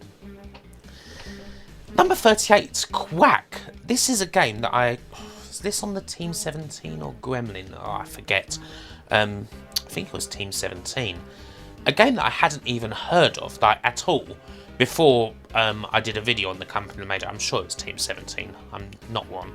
And I hadn't heard of it at all before then, and I was shocked at, wow, this is actually really good. It's kind of a good little single screen game, kind of in that bubble bobble type vein, that Woodland sort of vein, where you've got nice fast action, you've got sort of little bitty puzzles, nothing too major, but they're there to sort out, and you've just got a really nice, cute little game, and no one's heard of it. I hadn't even heard of it before I sort of saw it on a list for a company, and I played it. I thought, this is actually bloody good. So if you've not heard of Quack yourself, I highly recommend checking it out. I think it's fantastic, and it seems to be a game that's sort of fallen under the radar. A really cool one. Number 37, The Killing Game Show, from the studio who would eventually become Bizarre Creations, if memory serves me right, and released by Psygnosis. I think I first played this on the Mega Drive, where I think it was called Fatal Rewind, and it wasn't that good. So I was kind of thought of it as a more middling game, but when I actually first played the Amiga version of it, it was like, this makes sense. The presentation makes a lot more sense, the action's so much better. You've got a lot of puzzling little elements to do here as you try and get gradually further up the level and try to avoid the rising water, so you've got to do everything in good time, and you've also got a lot of cool little action elements here. It's definitely a game that keeps you on your toes, and it's definitely quite tricky, but I don't know, there's something about the Amiga version here that just makes so much sense, and I thought, okay, this is actually a very good game. So yeah, one of my favourites from Psygnosis, as it happens. It's a game I come back to quite frequently. Number 36, Bubble Bobble. It's surprising that we haven't seen this game much up to this point in the other lists. I mean, obviously it wasn't on the Sega Mega Drive. There was a fantastic conversion of it on the Spectrum that I kind of just forgot about. But of the conversions of Bubble Bobble, the Amiga one is probably the best one for me, so it makes sense ultimately for it to be on this list here. Well, it's Bubble Bobble. Obviously we've already seen a few games, Woodland and Quack, that are quite like it, and this is, well, it's the original, so those games would not really exist without Bubble Bobble, so naturally Bubble Bobble has to be here, and this is an awesome conversion, a fairly early conversion of the arcade classic on the Amiga. Very much, very, very good indeed. At number 35 we have Stunt Car Racer, good old Jeff Crammond. I suppose what you could say about this game is that you have a look at games like Hard Driving and Race Driving in the arcade or on the Sega ports and that, and you think, well, I like those games personally, but a lot of people don't. This is the kind of similar sort of game that everyone likes. You know, it's got that stunt racing action, it's got all sorts of cool, fun courses, big jumps, big sort of crazy turns. It kind of really gets het up. The only difference, of course, between this and I mean, what is the difference between this and hard driving? I mean, this is a lot smoother, that's for sure, and it's just a little bit more simpler and a bit more fun to play, I suppose, and it's a bit more involved. There's actually a lot more to it. So, yeah, this is obviously a better game than those two. I mean, and Jeff Crammond is certainly a guy who did many a great thing in the whole racing genre, so deserves this placing. At 34, we have Degeneration. Great little isometric game. Another one that was suggested to me for review. Was this a Gary Pinkett jobby? Might have been a Gary Pinkett jobby. I think it was. Great game. Great game. You could get this on the CD32 as well. It's got cool little cyberpunk style, and I do like myself a bit of cyberpunk, as y'all might know from my reviews of Shadowrun and stuff like that. You kind of play as some poor old courier who's suddenly stuck in this massive tower, and there's all sorts of dangerous enemies to defeat. There's kind of that adventure style-y, there's the action, there's the puzzling, there's trying to save people and not get everyone killed, and just generally trying to survive and trying and find out just what on earth is going on. Great moody little game, love it. Now, number 33, Lionheart. Another game that does kind of often come up as being requested, and a game that I do enjoy, actually. I've played this one quite a lot. I think the thing with Lionheart, it's a game by Phalion. I think it was the last game that Phalion did, maybe, before they went bust. And the thing about this game, I suppose, I kind of think of it as sort of like Shadow of the Beast, in that it's really amazingly striking graphics. I mean, even more so than Beast, actually. This is crazy good looking, but the thing with Lionheart is that the gameplay is also quite good as well. It's not perfect, there's kind of maybe some awkward things about it when it comes to attacking enemies and that you kind of have to get used to, but it's certainly a better game to play than Shadow of the Beast is, while being staggeringly beautiful, and for that it is one of the best platformers, action platformers, you can get on the Amiga. If you haven't played Lionheart, then play it, because it is a game that is truly a feast for your eyes, especially if you like the whole progressive rock album cover thing with shit tons of parallax scrolling. You'll love it. Number 32, Chris Crawford's classic, Balance of Power, 1990 edition. Where did I actually first play this game? I can't remember if I played it. Did it come on a cover disc or something? Or it might have come on some sort of cover disc. I can't remember what. Maybe Amiga format. And it was a full game, if our memory serves. It was a few years after. This is a Cold War classic. I did it back when I did a whole bunch of Cold War games. It is a game where you play as either the US or the Soviet Union. You question everything that the other side does. You maybe threaten them a bit. You try and bring other countries into your sphere of influence. And you try and push the other side basically as much as you can without things going completely tits up and you not getting the famous game over screen where it says, well, you've set off a nuclear war and we ain't going to reward you for it. You ain't going to get loads of body parts flying everywhere because we do not reward failure. Quite a memorable game. I mean, we always remember like the advisors from this game and, you know, all their little points, you know, this is a close judgment call, or perhaps most famously, they'll ream us on this one, when, you know, you really shouldn't go for it at all. I was never any good at this game. Usually it would end in Armageddon, but hey ho, it was tough. Tough to keep everybody happy, as it turns out. Good game though. Number 31, Turrican.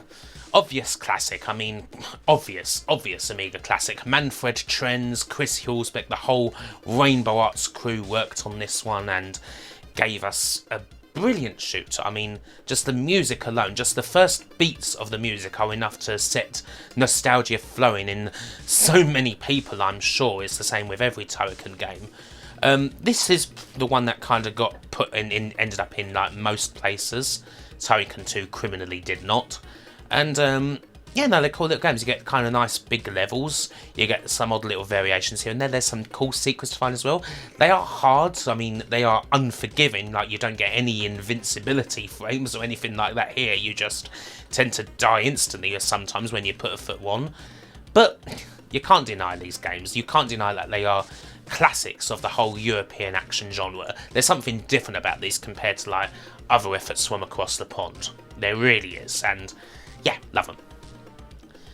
At number 30, we have WizKid, a game that, well, is there really anything like this game? I mean, I got the feeling back when I interviewed John Hare, and for all the research that I did when I did the Sensible Software thing, that aside from perhaps Sensible Soccer itself, this was definitely like the favourite of John Hare's games that he did, especially that he did with Chris Yates as well. Like that, this was kind of the last game where they really just cut loose in the classic sort of Sensible style and ended up with this.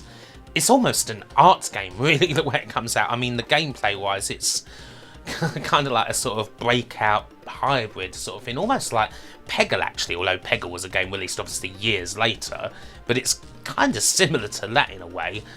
And it is a lot of fun in that regard, but it's fun because you don't know what the game's going to suddenly throw up at you next, and that's what makes it a real laugh, and you can tell, like, the fun that they had creating it. And props also to Ocean too, because despite them being the kind of the biggest studio, and they still thought, yeah, okay, we'll release this game. They didn't think, oh, maybe we shouldn't release this because inevitably it's not going to sell that well, which it didn't, shock of horrors.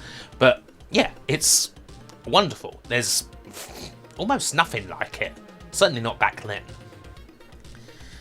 29, International Karate Plus. The thing with International Karate Plus is that if I had more experience with a Commodore 64, enough to do a top 100 C64 games list, which, if I'm honest, I don't, IK Plus would be up there.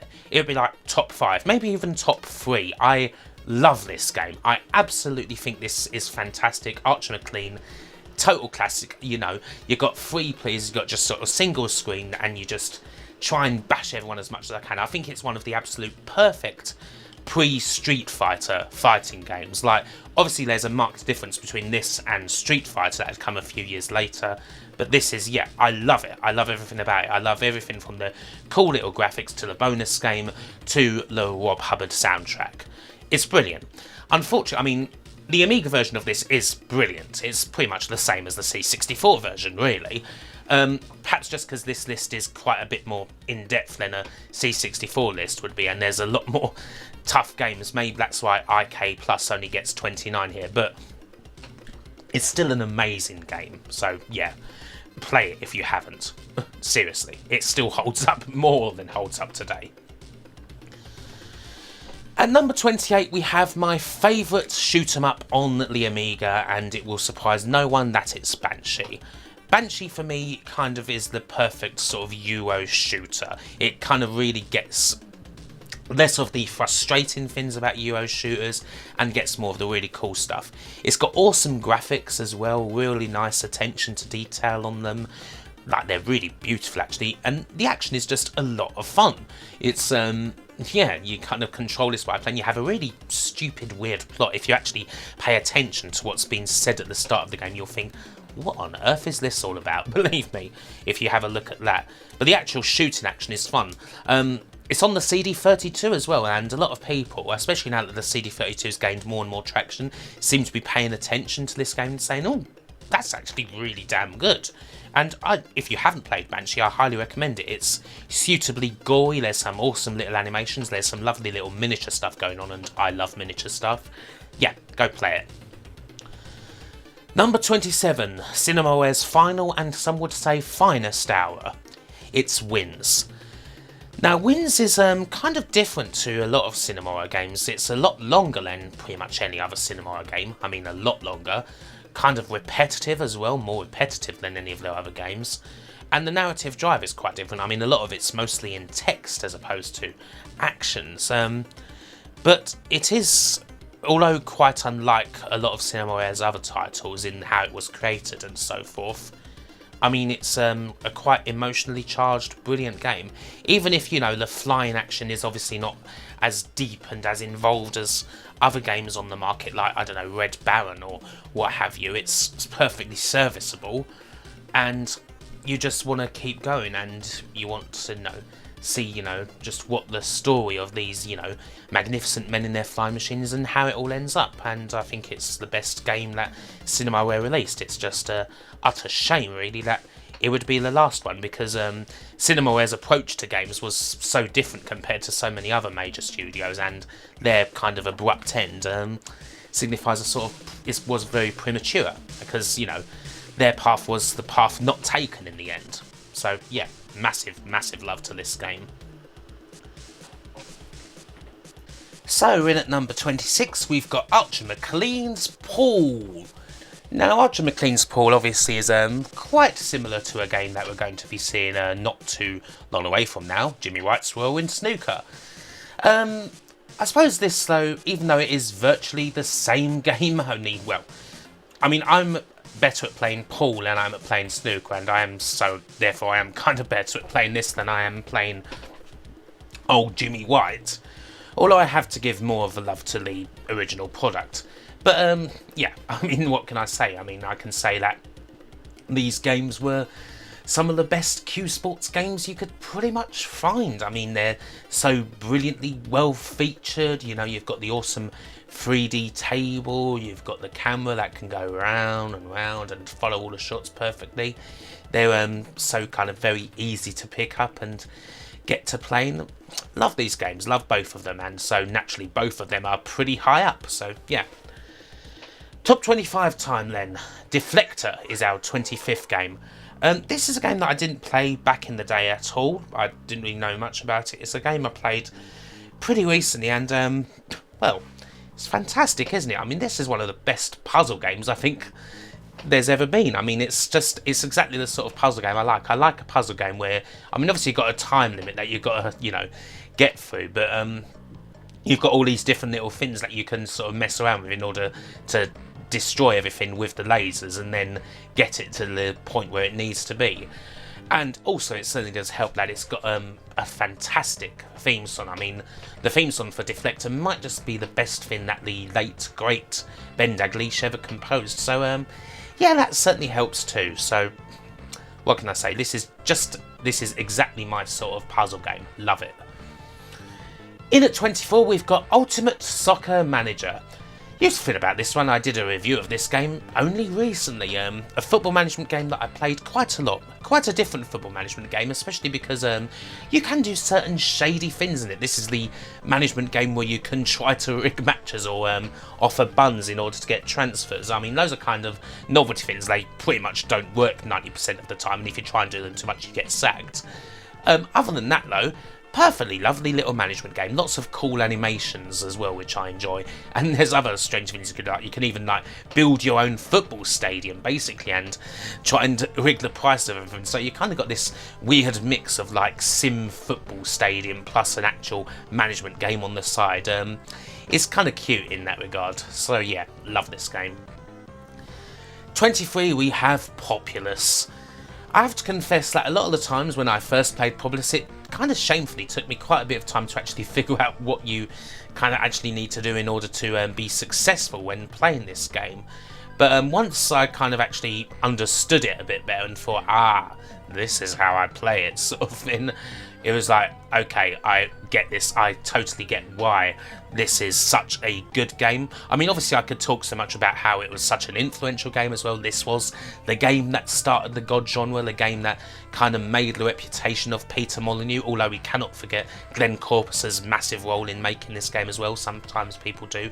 I did the first time when I went through the Peter Molyneux documentaries. But yeah, they made an amazing game with this one. They really did. And Peter Molyneux, for all his faults, well, you know, he did make some classic games, and you can't really dispute that when you look at just how good a game Populous is, not just from being like a god game where you can do whatever you want, but from an actual competitive playing standpoint as well. It's fantastic. So yeah, love it. At 22 we have Benefactor.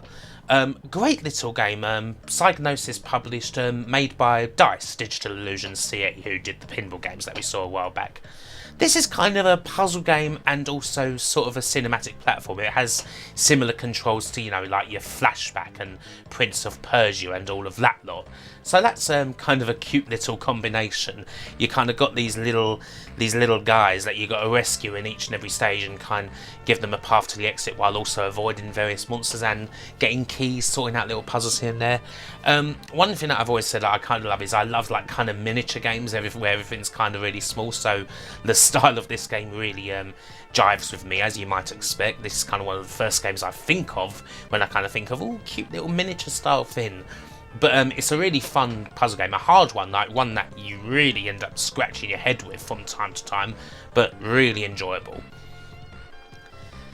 At number 21, Turrican 2, The Final Fight. For many, this is probably the pinnacle of the Turrican series. It is the game where kind of it all comes together. You know, you've got a few more nice features, you've got more of the same great action on top of it. The music is perhaps the best that it's ever been in the series, and it's always of a tremendously high standard. It's a classic action game. It's criminal at this game. I mean, Turrican, the original, got some ports over to consoles. Turrican 3 also got ported to consoles. This one kinda didn't. I mean, the closest we got to a Turrican 2 console port was weirdly Universal Soldier on the Mega Drive, which has a fair few Turrican 2 levels in it, along with some other crap ones. That's kind of the closest that it came, which is, yeah, unfortunate, but this is still a great game on the Amiga, that's for damn sure, and it's certainly worth playing it on here, just for the music alone even, really. At number 20, Jimmy White's Royal in Snooker. You knew it was coming, I kind of already said it was.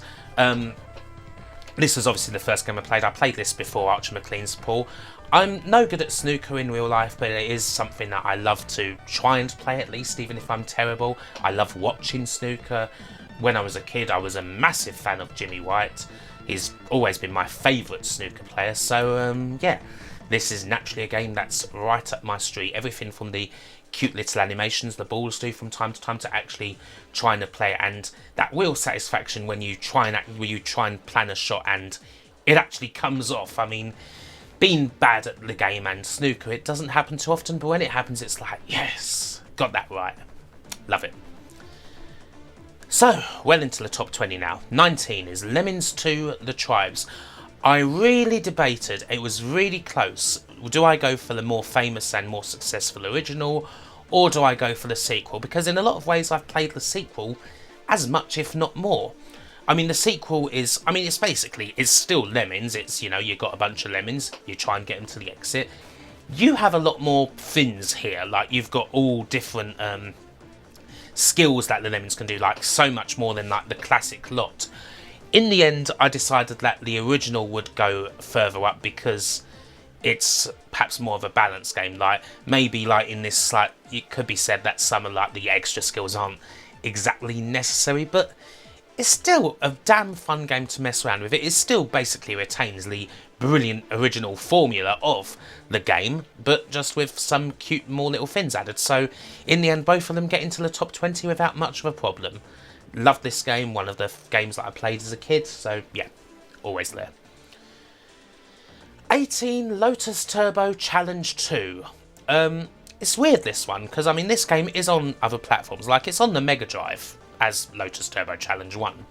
Didn't get into the top 100 for the Mega Drive list. Here, on the Amiga, number 18. What's the difference? Like, you kind of wonder.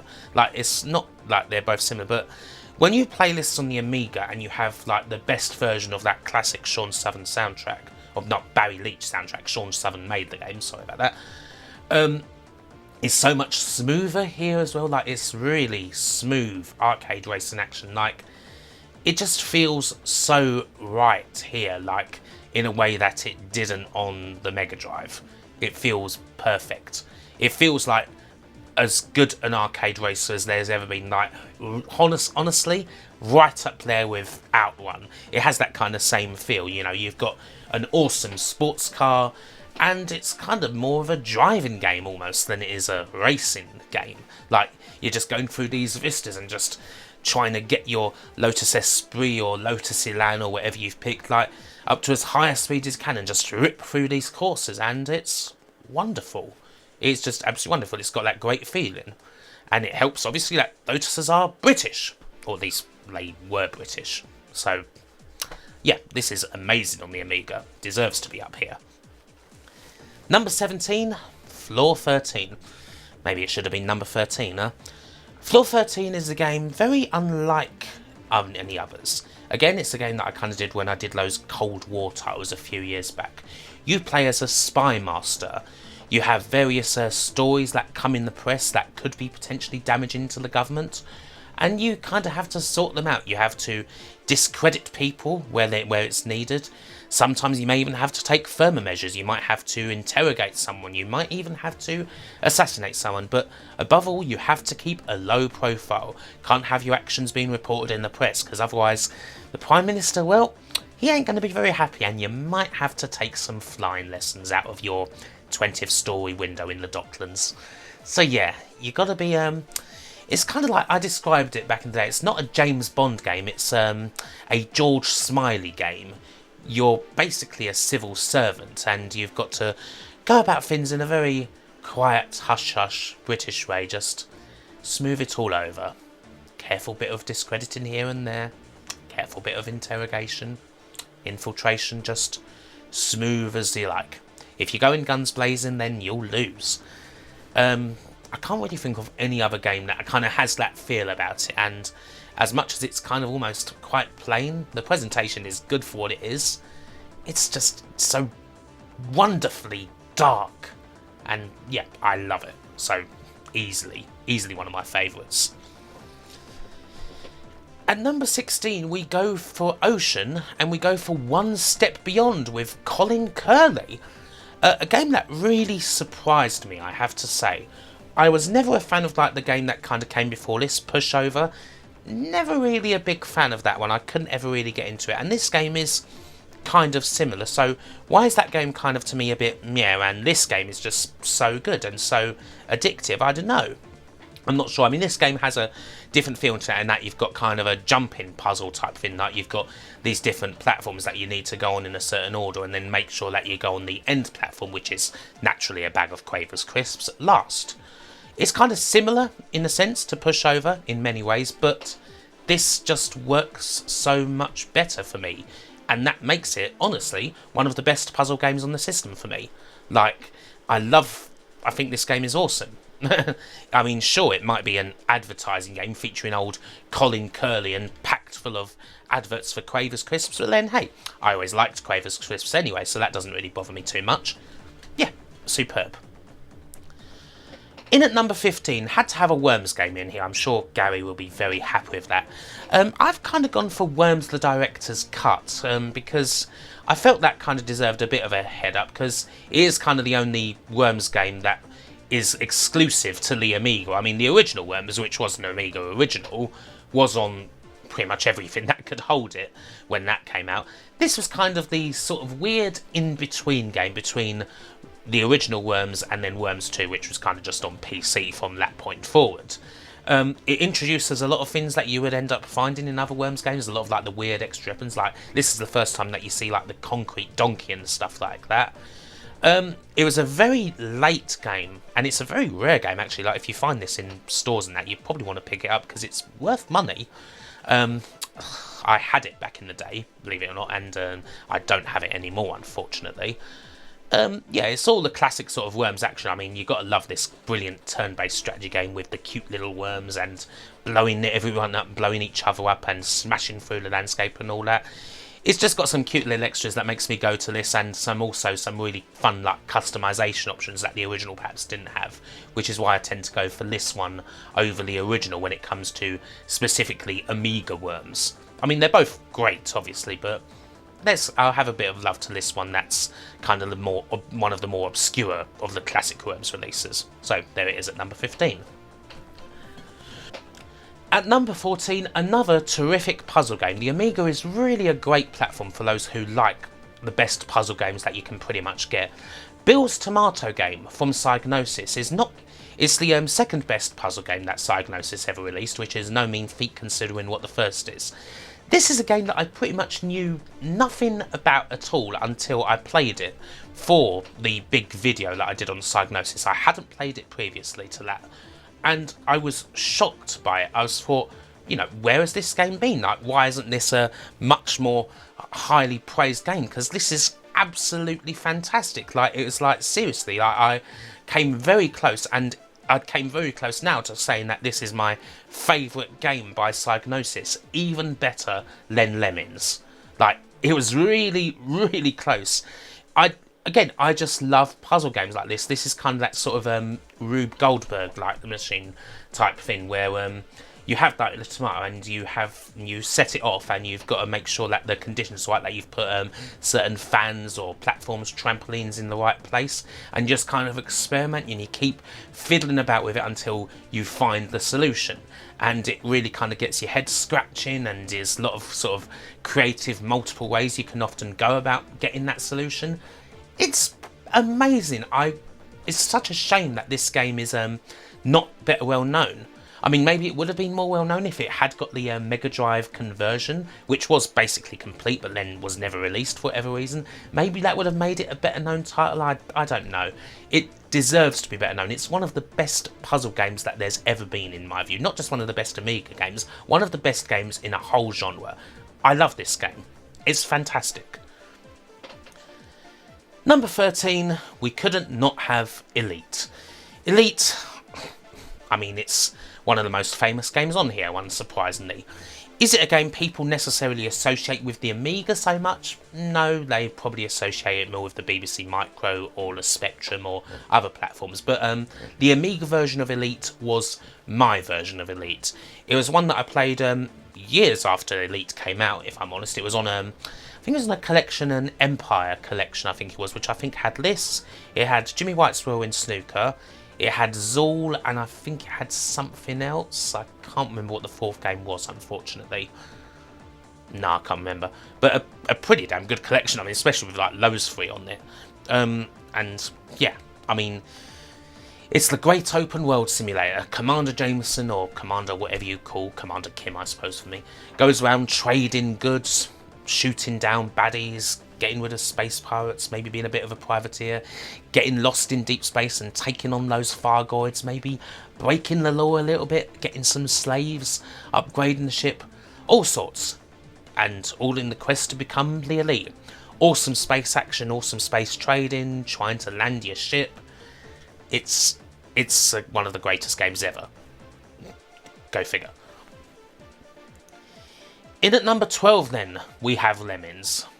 I mean, this is such a heavily packed top 10 when Lemmings only comes number 12. A quintessential puzzle game, you know, one of the most successful games ever to come out of the UK.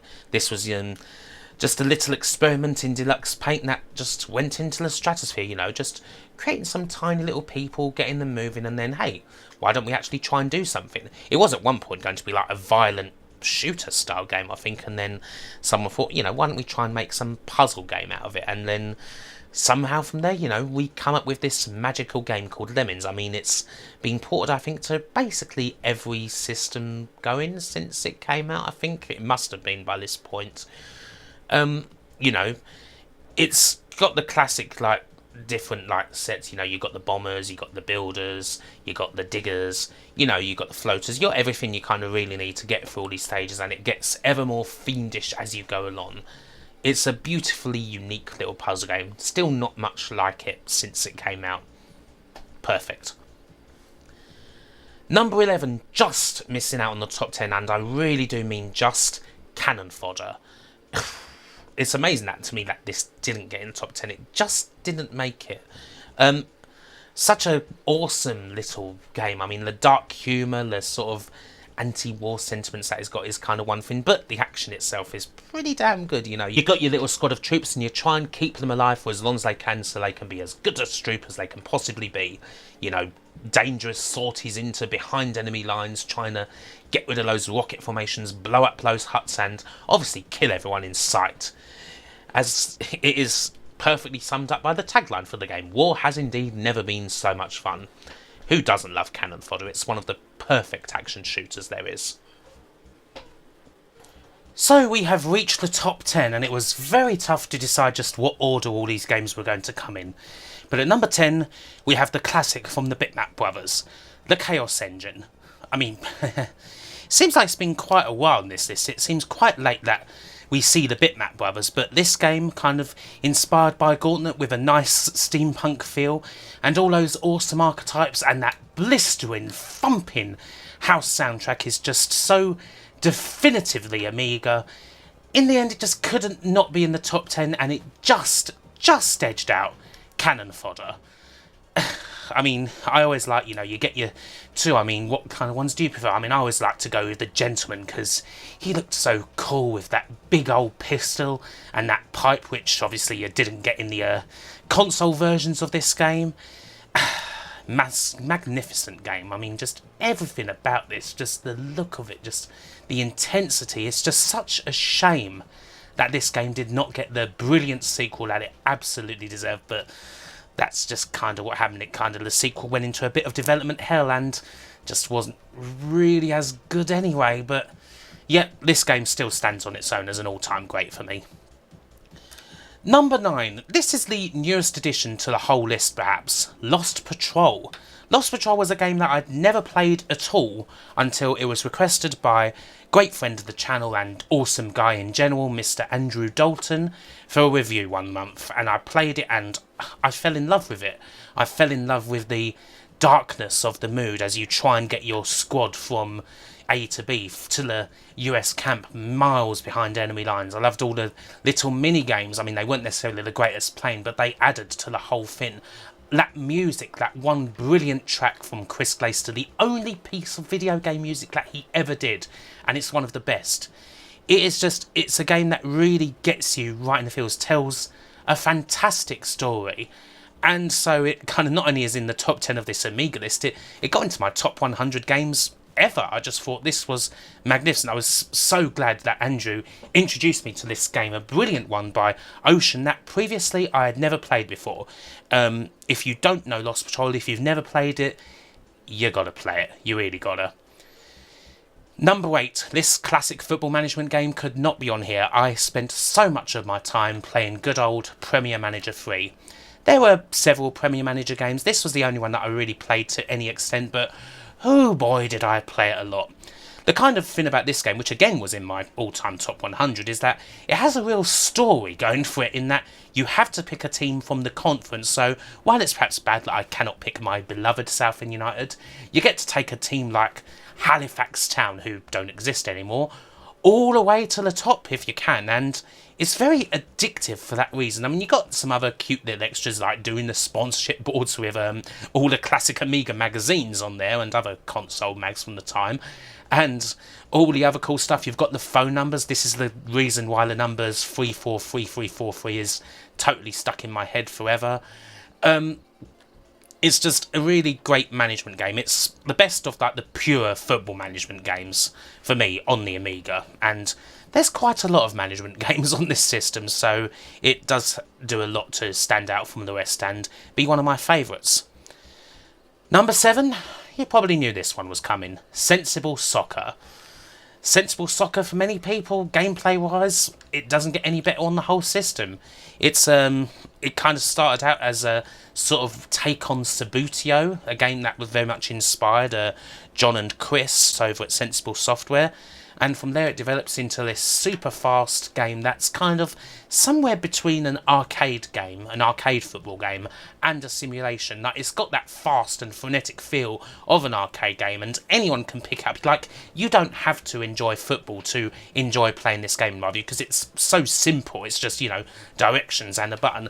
But it's in-depth enough that it actually does feel like proper football, and it's so competitive, and when you get a couple of people in to play this with you, it's one of the greatest multiplayer experiences that there's ever been, and it remains so to this day. Like, this is a game it's going to be brilliant forever. It's going to be the best, pretty much the best football game there is, aside from another one that's coming up, which you can probably guess. It's going to be that forever. So, yeah, it's an obvious classic on the system. Number 6 then, The Settlers, the original Settlers. A great little bit of a real-time strategy stroke, little kind of village building. You're in competition with a bunch of others and you got to try and make the best city you can, defend your borders, and then ultimately take the other lot over. Such a lovely kind of medieval feel. It has that really nice European touch that you'd, I guess, expect from Blue Byte, who made this. It's a game that I was really glad to see still held up, because it was actually ages, because I used to play this game a lot back in the day. I had this game, I used to really go through like the whole manual a lot of times. It had a big ass manual. It really did, like 150 pages or so back in the day when you would get these loving manuals for games, which you got so often on the Amiga.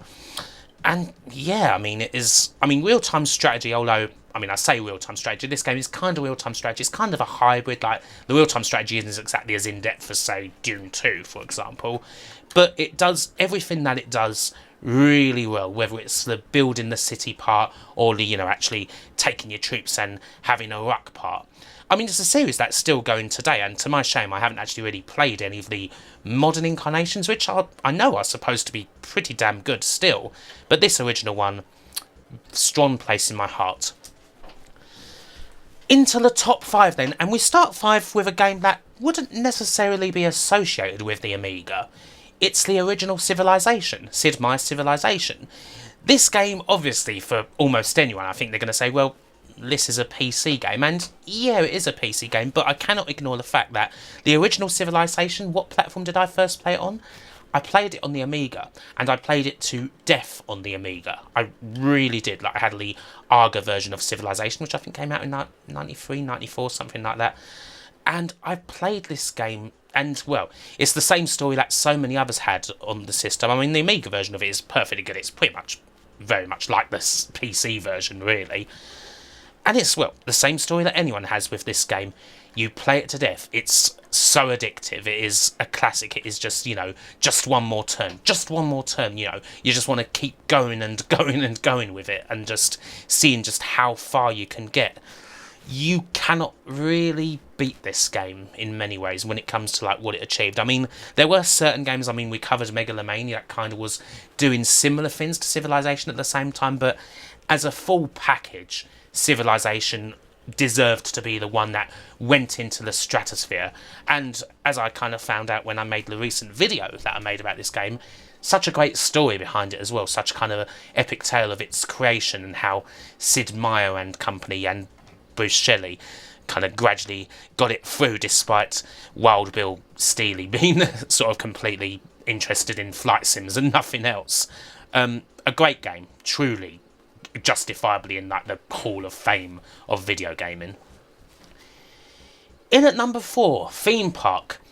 I suppose, again, Theme Park would be a game that is also kind of PC more than Amiga, although it does come from Bullfrog, who at least started out, or got popular on the Amiga. Theme Park. The main thing I remember several things about this game. I remember the introduction that you kind of got on the manual. You had this great glorious overview that really went through, like, this magical day that this family has at a theme park where, it's one of those kind of cute things where pretty much nothing goes on, everything's perfect. The actual game itself kind of has that as well. It has that kind of wonder of building your own theme park. But the one thing I really love about Theme Park is the cruel streak of capitalism that runs through it. All the little details that you can do, like, you're encouraged to put too much salt on the French fries so that then everyone has to go and have a drink at the conveniently placed nearby Coke shop, which of course you're going to water down the Coke, or you're going to fill the ice creams up with tons of sugar so everyone goes quick, and then because they're going so fast you turn over the customers quicker. Just all these little things like that. It's kind of this really, like, glorious, fun, idyllic exterior hides, a pretty fiendish little business simulator, and I do love me a nice business simulator. It's kind of got a pretty cool feel, that. I mean, obviously games like Roller Coaster Tycoon are probably technically better than Theme Park, let's say, but they don't necessarily have that cool little edge of ruthlessness, that sense of, like, competition, trying to be the best theme park as possible, by hook or indeed by crook, and I love that about Theme Park. In at number 3, we took so long to see the bitmaps, 2 of their games come on right near the end.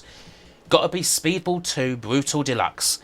Everything about the first game that was good is here, only so many times better.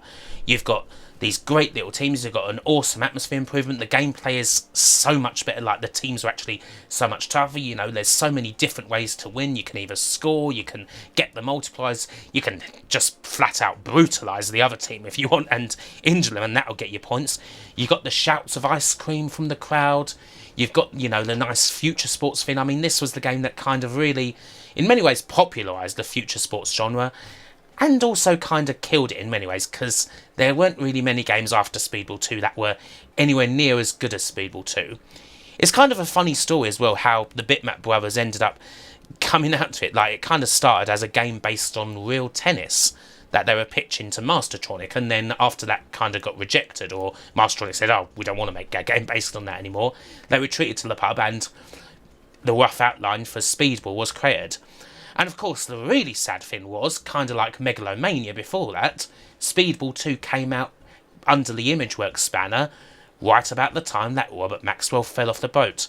So this utterly classic game did not really make the Bitmap brothers all that much money, which is a staggering injustice. Unfortunately, that's just the way things go in this world of game development sometimes. Sometimes it's a shitty business. But irregardless of that, Speedball 2 is one of the greatest sports games of any kind of all time. So playable. So, 2 games left. You probably know what 2 they are. In at number 2, and this was a really tough decision, in at number 2 is Syndicate. I mean, I got to this game, I suppose, quite late on. I think I got it as late as Christmas in 1996. A couple of years after it had been out, to be honest. It's just so dark a game, isn't it? I mean, this is the game where, you know, you're in that dystopian cyberpunk world, and kind of a lot of these games in the high up in this list kind of have that. And this is kind of the pinnacle on the Amiga. You have these kind of Blade Runner inspired cityscapes, and they're full of people, but you're part of a syndicate and you have a job to do. You could have to persuade someone, you could have to take out a bunch of enemy agents, you could have to do an assassination. Often there's so many different ways that you can go about this. Sometimes you can go about it in a really dark style, it has to be said. Shootouts occur all over the place in these areas, in these cities, and it doesn't necessarily matter what happens, you know. Other people get caught in the crossfire and get torn asunder by the blasts of miniguns and what have you. Or, you know, maybe you want to take a quiet approach and minimise on damage, or I mean, you can get your Persuadertron out and basically persuade a load of civilians and that to join you, and, well, what ends up happening to them when they join you and you're on a quest to destroy loads of enemy agents? They end up being cannon fodder. So all these horrible little dark things. Like, the more I think about Syndicate, I think, jeez, it's a pretty hefty game, but it is, for me, the best game that came out under the Bald Fog name. Peter Molyneux himself didn't have all that much to do for this one. This was Sean Cooper primarily, and what a game he created here. Just what an unbelievable game. It kind of started out as an experiment in like sort of things that you could do with artificial intelligence on the Amiga, and then that was used as the basis for this game, one of the best game from one of my all-time favourite studios.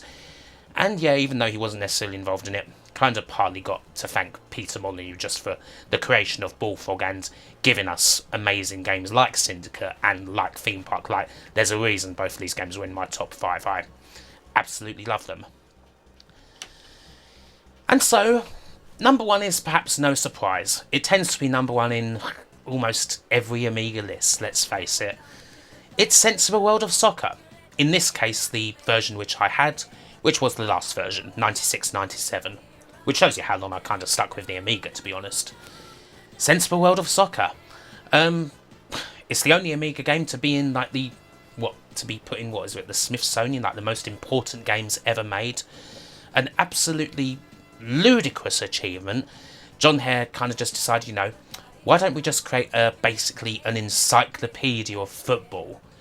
And they flew by the seat of their pants for most of the production. Obviously, they had the great base there. They had Sensible Soccer, which was already like one of the most amazing football games ever created. They had that, and then they just used it. They added like the management element, this kind of story where again you take someone, you have like a 20-year career, and you kind of end up perhaps going from team to team a lot of the times. It can be kind of tough to stick with a team. Maybe you end up as a journeyman. Maybe you end up managing the international team of your choice. Who knows? You can end up doing quite a lot of things in this game. Your career can go down many interesting paths. You might start out thinking, oh, I'll manage I don't know, Liverpool or something like that, and you screw up there, and then you end up finding success managing some team in the Czech Republic or the Faroe Islands or Estonia, just somewhere like Taiwan. I mean, it's got Taiwanese teams in this game. I mean, they just kind of just went for it. They just added pretty much everyone they could, and they didn't really kind of look at the database all that much for fear that they'd find so many errors that they'd end up getting the game would just so easily could get stuck in development hell. That was how ambitious they were trying to go. Somehow it's all worked out, and in the end result is for me perhaps the greatest achievement, certainly my favourite ever game released by a British studio, for sure, and perhaps the most important one. I mean, it's close. I mean, there is obviously Elite to consider as well, and Lemmings would also be up there, but for me it has to be SWOS, and it's a game that I have played for thousands upon thousands of hours, and I'm sure that over the rest of my life I will play it for thousands of hours more. And if nothing else, this Amiga Top 100 list was a good excuse to get a genre that I dearly love, good old classic sports games, right in there at number one. Because when it comes to this platform, perhaps no other platform can attest to this, but when it comes to the Amiga, I think this is a sports game that no one could really disagree at being number one. So, there we go. The Top 100 Amiga games. It's all done and dusted. Now, it's been fun doing these Top 100s. We've had fun doing the Mega Drive one. We've had fun doing the Spectrum one. We've had fun doing the Amiga one. Obviously, doing them has kind of been circumstantial. Like, there has been, I mean, some of you might know that there has been some certain issues with the channel recently due to certain documentaries about Japanese wrestling being taken down and getting copyright strikes. That has I've kind of had to do like videos like this in order to have content that's, well, perfectly inoffensive and ain't going to be harmful in any way. I've even had to temporarily take some past stuff down because of like the situation. Hopefully now that situation is nearing its end. It certainly will be at the end of the month. So the documentaries and all that I know people love will most certainly be returning soon. This is like the last of this cycle, but it has been fun to kind of go through and play like so many classic games. And there may well be some more Top 100s. I've certainly got some others that I've kind of planned out, even if I haven't done them, but, you know, maybe it's time to rest and get back to some major documentary work, which I will now be doing. So, look forward to seeing you flat. But for now, I shall say, as I always say, bye for now.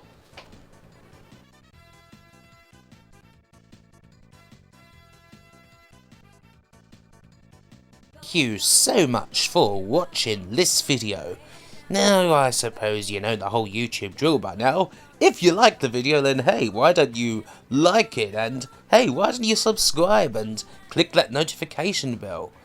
That's the beautiful thing about English, you can do that sort of thing ironically. Seriously though, you could also check out my social media, and you could also have a look at my Patreon. And perhaps you could join this list of very awesome people here.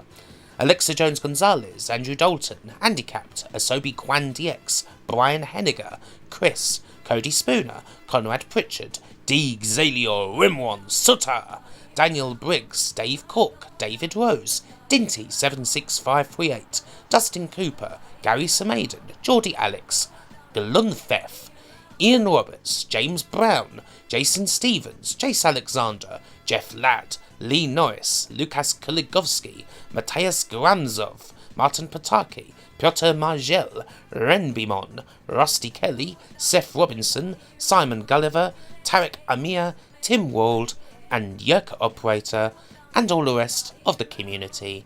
I thank you so much, and goodbye.